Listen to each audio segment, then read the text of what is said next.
Okay, Gilbert Dorino Burns, 36-year-old out of Rio de Janeiro, Brazil. He's 21-5 as a pro, 6 knockouts, 9 subs added to that.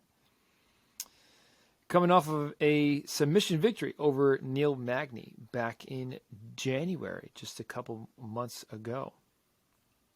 He will be standing across from Jorge Gamebred Masvidal, the 38-year-old out of Miami, Florida.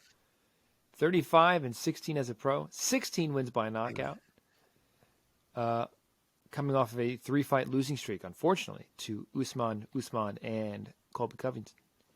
Covington fight was back in March of last year. So hasn't fought in a little over a year. Man, oh man. Mark, why don't you start us off? Give us the odds and then your opinion of how this fight is going to play out and the pick. So, obviously, I knew the favorite would be Burns here. I think this is a little excessive. He is minus 490. Jorge Masvidal is plus 360. Kind of thought it'd be at least a little tighter than that. There is 1 inch of height and 3 inches of reach on the side of Jorge. And here we go. Jorge Masvidal gets a fight in his hometown in Miami with a golden opportunity to possibly punch a ticket and jump the line to fight Leon Edwards, or even to set up a rematch with Colby if they do Colby and Leon first and Colby happens to win. All he's got to do is get this one win, and he's right there. And you know the crowd's going to be nuts. You know the Scarface walkout is going to be hype as hell in Miami. And then I think it's all going to go downhill when the bell rings. I just don't see this going Jorge's way. First off, Gilbert Burns is a hell of a striker in his own right. But secondly, and more importantly, remember what Gilbert said after he beat Neil Magny. He said he is coming to sub everybody, which really indicated to me that he has shifted his game plan to take advantage of his greatest skill, which is his jits. And if that's the case here, and if he comes in looking for a takedown and doesn't let Jorge get comfortable on the feet, I think this is a real tough night for Jorge Masvidal. If Gilbert plays around with Jorge on the feet, everything changes. Like I said, Burns is good there too, but he can be hit. We've seen that plenty of times, and this fight to me becomes an absolute toss-up if Gilbert Burns goes the fun, engage on the feet type route. But I think he comes in looking for the takedown, which means Jorge's going to be thinking about it. In his last fight with Colby, where he got out-grappled, that was the most frustrating night, I think, of his whole frustrating fight and night, I guess. I think of his whole life. He does not want to be in that spot again. So I think he's going to be thinking about the takedown, which prevents him from flowing as freely as he'd like in the striking. And I even think it could let Gilbert land something big on Jorge, like an overhand type thing as Jorge's reacting, or being conscious of that takedown. But I think one way or another we see this hit the mat, whether it's from a takedown or a knockdown. And I think Gilbert's going to shine there. I really do. I'm all in on my hope of Jiu-Jitsu Gilbert trying to make a run here. And I know Jorge never gets subbed, but I'm going to say he does. I am going to say that Jiu-Jitsu Gilbert is a future title challenger. I can't speak during this preview here, but I'm going to go Gilbert Burns, round 2 submission. Omar.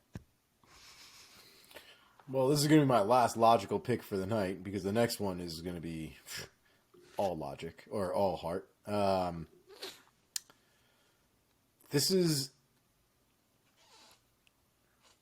almost feel like Gamebred is gaslighting me when I hear him talk about how he could really beat Gilbert Burns.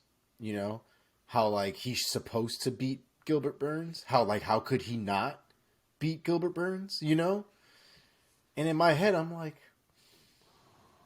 what do you mean, dog? Like, Gilbert Burns will fucking destroy you. Like, Gilbert Burns is a monster. I don't know if we're looking at the same guy here. You know what I mean? Like, I get you need to have your confidence, but like, I hope he knows full well that Gilbert Burns will fucking murder him.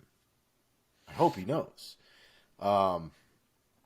Burns' jiu-jitsu is really nasty, and to follow up on your point, Mark, about Jiu-Jitsu Burns showing up, I don't think we're seeing Jiu-Jitsu Burns never not show up again. And I don't know if we talked about it before on here, or maybe I talked about it to my wife, or if we talked about it in our text message thread. But Burns' days of the Chimaev fights, I believe, are over. His wife gave him an earful after that Chimaev fight. Yeah, we talked about it on here. Yeah. We did, right? It was us, yeah. Chimaev, after that Chimaev fight, his wife was like, no more of that bullshit ever. No more. And so he's, after the Neil Magny fight was the beginning of his, I can't fight the way I fought the Chimaev fight ever again. Like, my wife was not okay with it.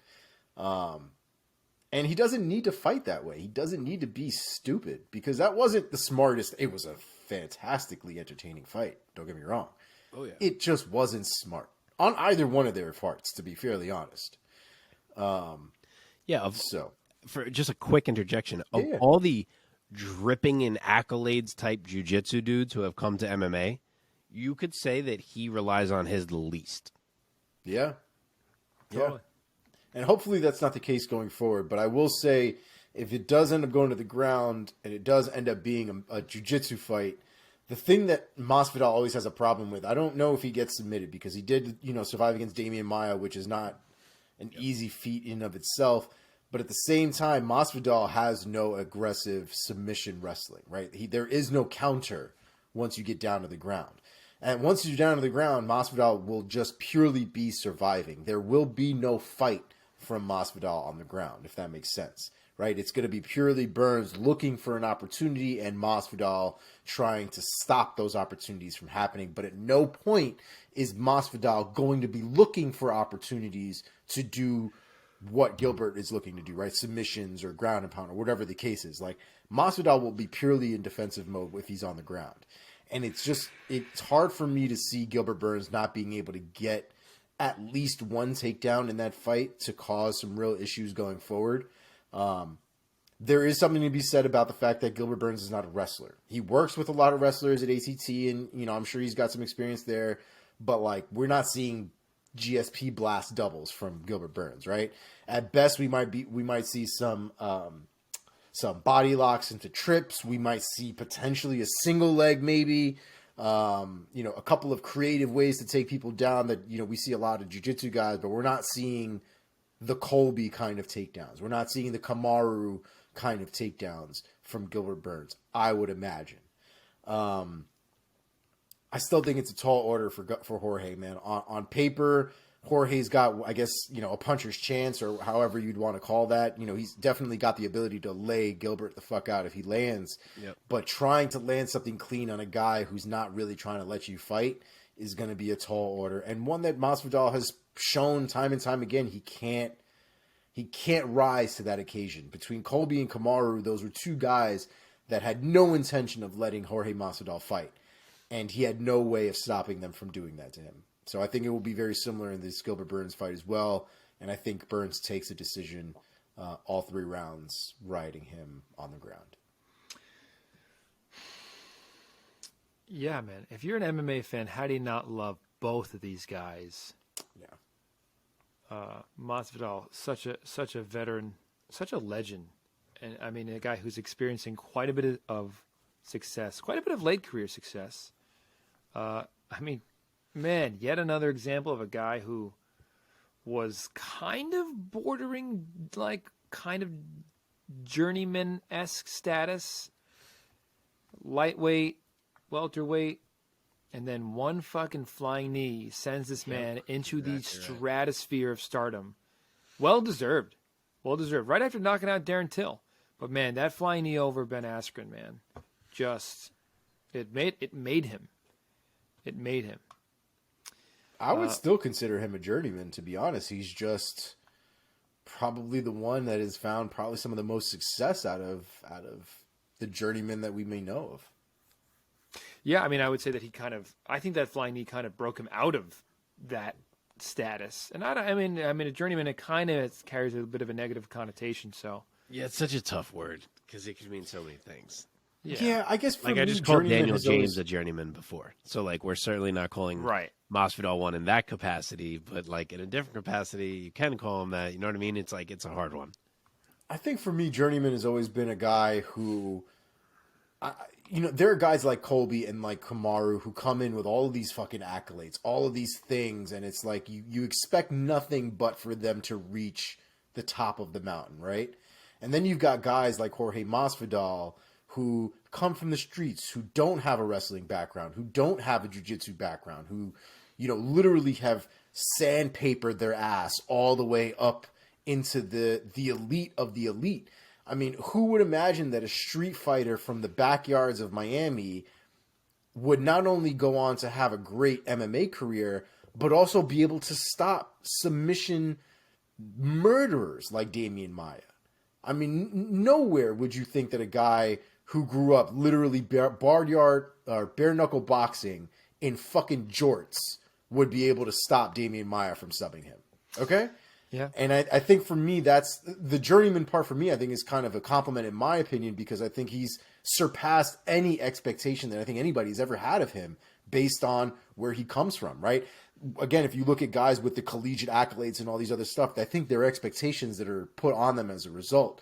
But Masvidal has made his way up, man. He's, like I said, journeyed. He's journeyed his way through this entire life of MMA, and he's done really well for himself. He's made a name for himself. And you're right, it took a long time for him to be respected with the accolades and the things that he's been able to do in MMA late in his career. And I think he's finally getting it now, and I'm happy for him. But I just think he's about to run into a real bad brick wall with Burns. I agree with that whole take, but you have changed the definition of journeyman. Did I? A journeyman means like someone who's like gets the job done, but they're not fantastic. Like that's like if you Google journeyman, that's what that means. Oh, well, that's a stupid fucking definition for journeyman. Yeah, like a journeyman in like a different sport, like in the NBA, it's a guy who has played. He goes on a journey because he travels the country because he plays for like 10 different teams because he keeps getting traded and waived and. Yes, and like he He's a matters journeyman. now and then, but he's never going to be like a factor like that. Yeah, see, I don't follow any of the sporty sports, so I didn't know that being said, I take that back. Jorge Masvidal has never been a journeyman, but he was a guy who, at lightweight, he would win a few, lose a few. Yes, no, for sure. That being said, I always liked him better at lightweight.